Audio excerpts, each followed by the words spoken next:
All right, so today we're going to be learning about describing the likelihood of an event or predicting the outcome of a probability experiment.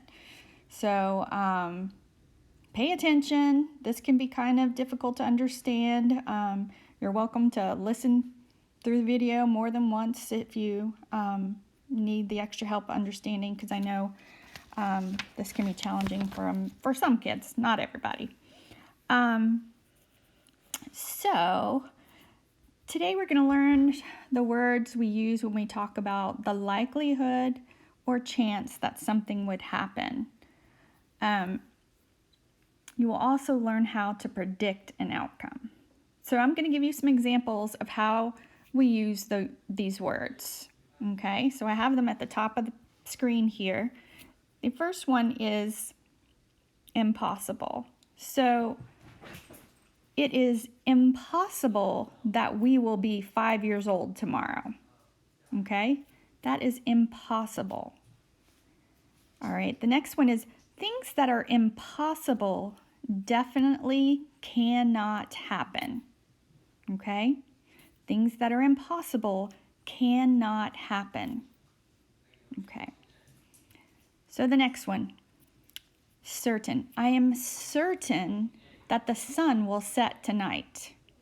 Things that always happened and will always keep happening are certain. Okay, it is likely or probable that we will eat dinner tonight.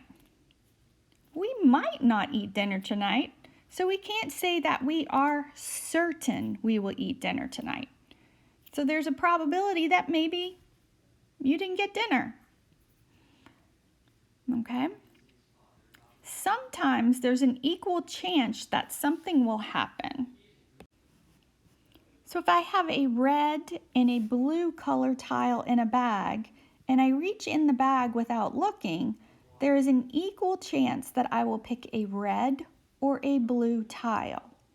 That is an equal chance. Okay?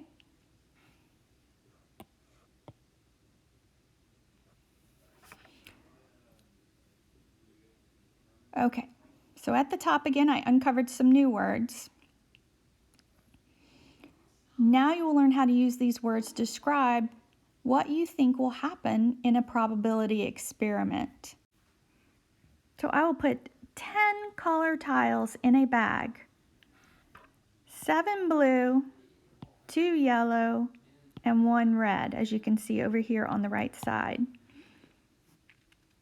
If I put my hand in the bag and take out 1 tile without looking in the bag, can I be certain which color will I get? Think about that. Can I be certain which color if I put my hand in that bag and don't look? No.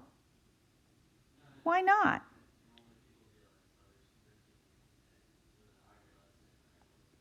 Right, there is a chance you may pick a different color. You may pick blue or yellow or red. You cannot be certain. So which of these colors will I be most likely to get? Which one would I be most likely to get? Think about it. Get ready. Yes, blue. Because there are more blue tiles than red or yellow tiles. Okay? So which of these colors will I be less likely or least likely to get? Yes, red or yellow. There are not as many of these colors as there are blue tiles. Which color would it be impossible to get? Green is not in the bag. All right, so let's check our predictions by conducting a probability experiment. I will shake the bag. And without looking in the bag, take out 1 tile. So the first tile I pull out is actually red. So I'm going to take a red tile, put it right there. I'm going to put the tile back in the bag and shake it and take another tile.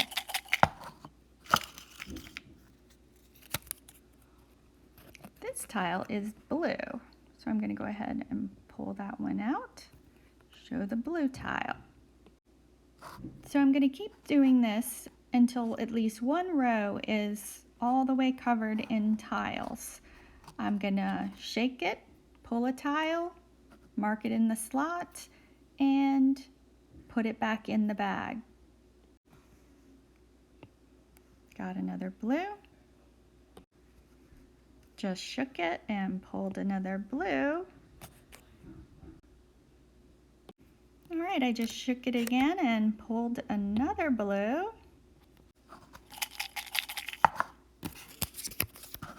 All right. This time I pulled a yellow. I'm going to put that one back in. Okay. All right, just pulled another blue.